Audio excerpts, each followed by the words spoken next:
টঙ্গীর ময়দানে অতর্কিত হামলায় এরপর সর্বশেষ সংবাদ অনুযায়ী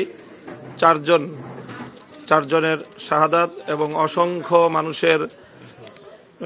অসংখ্য মানুষ আহত, মারাত্মকভাবে ইনজুর্ড হওয়া, বেশ কিছু মানুষ এখনো নিখোঁজ থাকা এবং প্রায় সকল ঘুমন্ত মানুষরা সেখানে আতঙ্কগ্রস্ত অবস্থায় সেখান থেকে তাদের মাল সামানা ইত্যাদি সব কিছু সহ সেখানে ফেলে রেখে মাঠ থেকে তাদের বেরিয়ে আসার মতো পরিস্থিতি তৈরি হওয়ার প্রেক্ষিতে আজকে সকাল 11টা এবং 12টায় পূর্ব নির্ধারিত বৈঠকের ঘোষণা ছিল।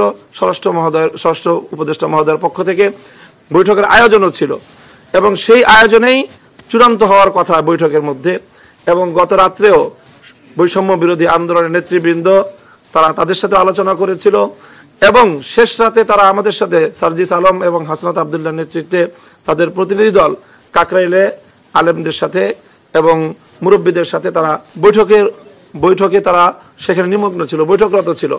ইন দ্য মিন টাইম সেখানে হামলাটা হয় এবং তখন হাসনাত আবদুল্লাহ এবং সার্জিস আলম তারা ফোনে সাতপন্থীদের শীর্ষ নেতৃবৃন্দকে রিকোয়েস্ট করে যে আপনারা কোনোভাবেই এখানে কোনো পারমিশন ছাড়া, সরকারের অনুমতি ছাড়া কোনো ব্যক্তি যেন সেখানে প্রবেশ না করে ইজতেমার মাঠে।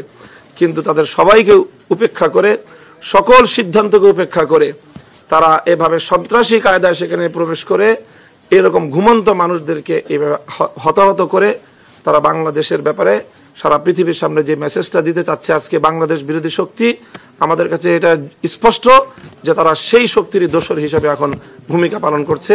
কাজেই এই অপশক্তিকে প্রতিহত করা আমরা মনে করি যে শুধুমাত্র আলেম ওলামাদের কাজ নয়, এটি বাংলাদেশের রাষ্ট্র এবং প্রশাসনেরও কাজ। কাজেই সেই জায়গা থেকে আমাদের স্পষ্ট দাবি হলো যে বিগত 2018 সালেও এভাবে হামলা চালিয়ে তারা 5,000 মানুষকে মারাত্মক আহত করেছিল, কয়েকজন ব্যক্তিকে তারা তখনও হত্যা করেছিল, কিন্তু তখনও তাদের বিরুদ্ধে তেমন কোনো আইনানুগ ব্যবস্থা গ্রহণ করা হয়নি রহস্যজনক কারণে। আবারও তারা একই ঘটনা পুনরাবৃত্তি ঘটলো।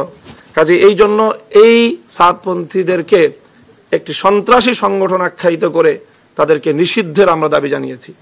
কাজে আমরা আশা করি সেই বিষয়েও যথাযথ পদক্ষেপ গ্রহণ করা হবে।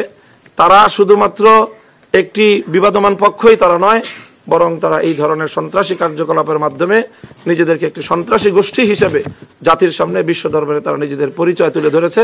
কাজে সেই বিষয়ে যথাযথ পদক্ষেপ নেওয়া হবে, এটা আমরা আশা করছি। আমরা ইতিমধ্যে আমাদের এই উদ্ভূত পরিস্থিতিতে সারা বাংলাদেশ অগ্নিগর্ভ হয়ে আছে। প্রতিটি জেলায় জেলায়, প্রতিটি থানায় থানায় সকল ছাত্ররা তারা উত্তেজনার চরম পর্যায়ে রয়েছে। তাদের চারজন ভাই শহীদ হয়েছে, এখনো বেশ কয়েকজন নিখোঁজ রয়েছে, আর আহতের সংখ্যা তো অগণিত।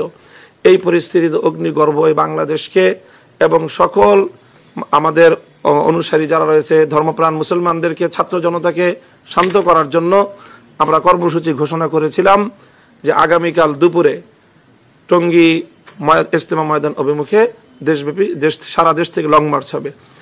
এখন আজকের বৈঠকে আমাদেরকে মাননীয় স্বরাষ্ট্র উপদেষ্টা সহ সরকারের ঊর্ধ্বতন কর্তৃপক্ষ আমাদেরকে অনুরোধ করেছেন আমরা যেন আমাদের যেহেতু অন্যান্য দাবিগুলো, সব দাবিগুলো তারা পূরণের আশ্বাস দিয়েছেন, ফলপ্রসূ আলোচনা হয়েছে, সেই প্রেক্ষিতে ওনারা আমাদের কাছে অনুরোধ করেছেন আমরা যেন আমাদের এই আগামীকালের লং মার্চের কর্মসূচি প্রত্যাহার করি।